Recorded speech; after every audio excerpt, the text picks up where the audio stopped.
Alright YouTube, Shadow King Nazu, and I'm here with my review of Dragonball Super episode 98. Now, I'm sorry I sound a little bit winded, I just got back from exercising. Anyway, let's get to the episode.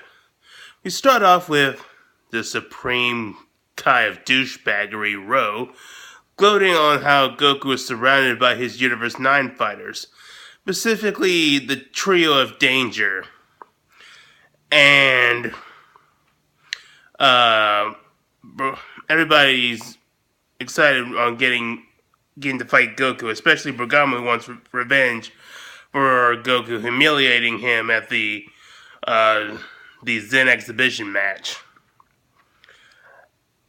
And yeah, it's basically the trio of danger trying to outnumber and overwhelm Goku. But it's not as easy as they think it would be, as with such things like Goku already knowing how to fight Bergamo, and Lavender's poisoning not being effective because after the Zen exhibition match, he and Gohan came up with this strategy of erecting a barrier to protect him against the poison. So a lot of people thought that was like that aura that was around Goku. Thought like it might have been a hint to his new transformation or whatnot. No, it's just a barrier, kind of like with Vegito.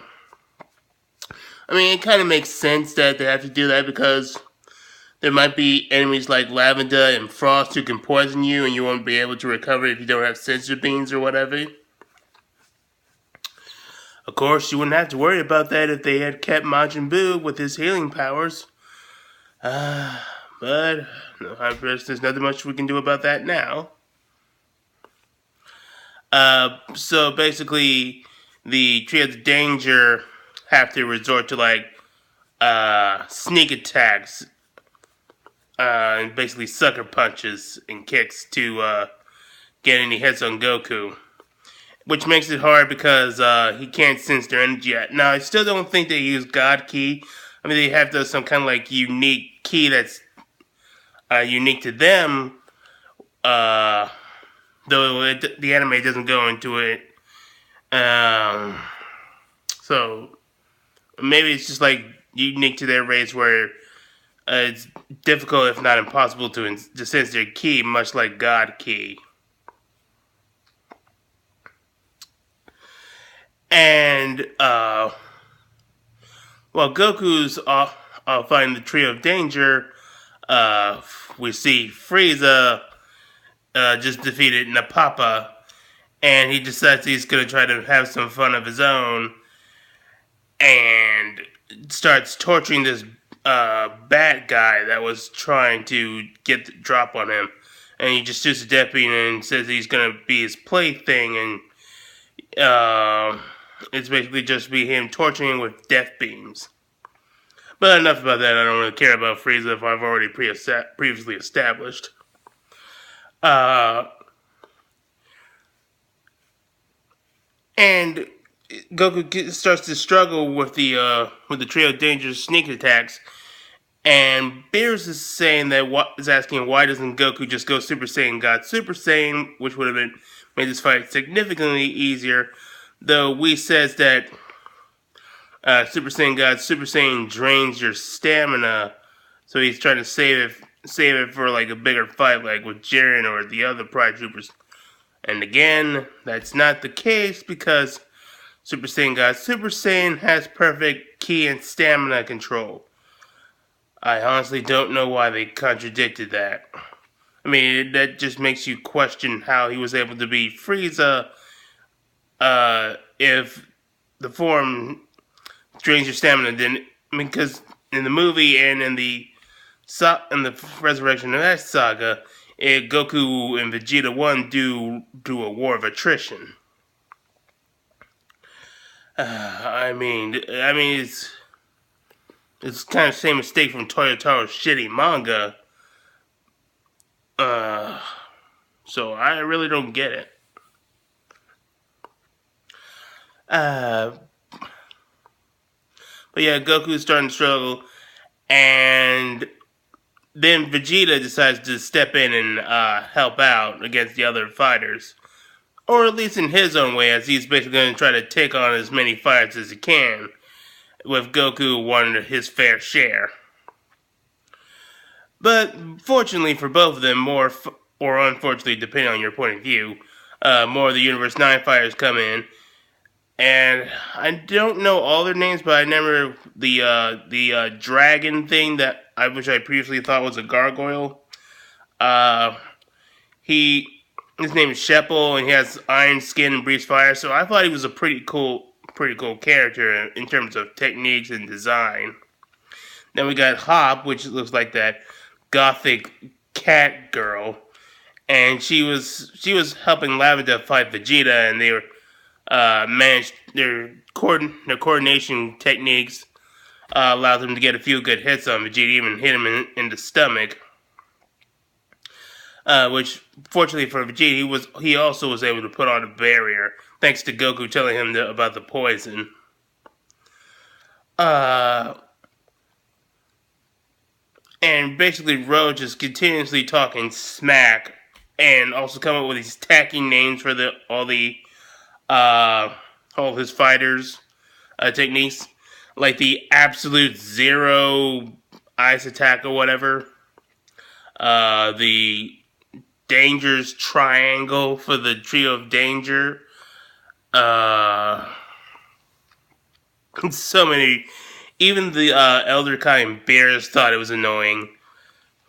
But at least the Omni Kings and the Grand Prix thought it was slightly amusing at the time. But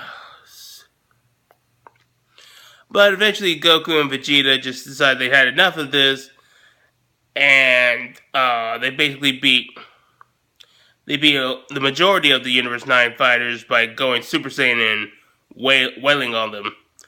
And then we see some extra Universe 9 fighters get knocked out, or they disqualify themselves.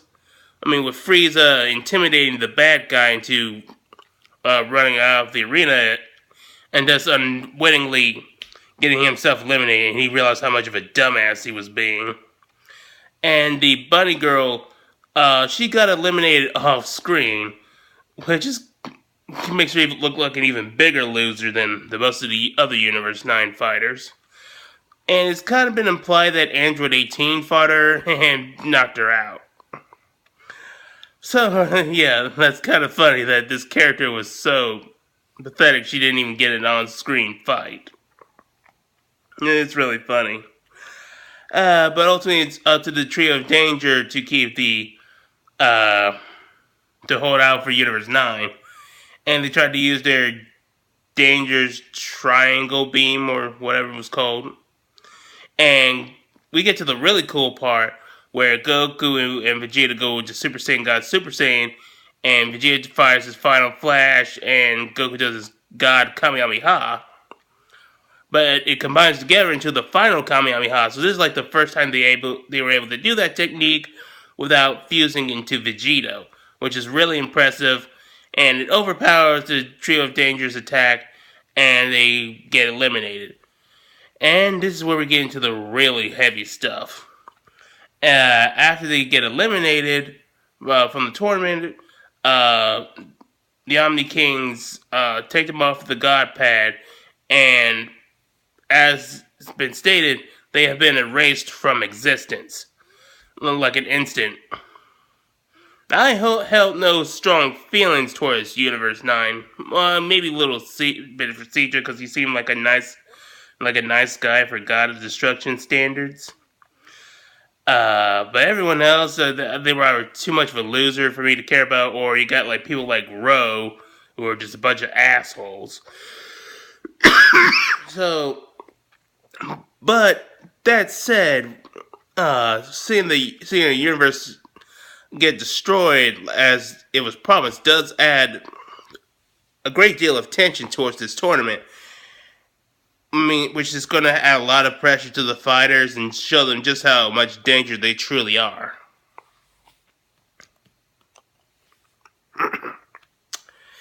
Yeah. And it's also going to have a bit of an emotional reaction for when we get to universes that we actually have some emotional investment in. Uh, Now I'm not sure they're going to be erasing a universe every episode but they'll probably spread it out for like a couple of episodes, and then we'll get to more of the erasing. Uh, but the another bit was when we were actually seeing Mojito when he saw the Universe 9 be erased. He actually had a smile on his face. Now, some people are saying that he's evil. There's kind of a bit more implication towards that, especially with the Grand Priest smiling, which seemed a little bit evilish, especially when Goku was staring at him with a serious face, like you said, seriously, dude, what the fuck? And Grand Priest got that smile, like, you mad, bro? You guys like, you're mad, bro? You're gonna do something about it? And so yeah, it did seem kind of that gave off a vibe of that they might be evil. But another alternate theory that Mojito was smiling because he's just glad that he doesn't have to deal with Universe 9 because it's already been established that he kind of hates the universe and hates how incompetent the gods of his universe are. So that might have been why he was smiling.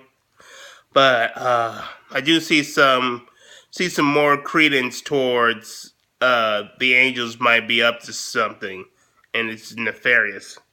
Whereas before, I wouldn't have bought into it, as there wasn't enough evidence towards it.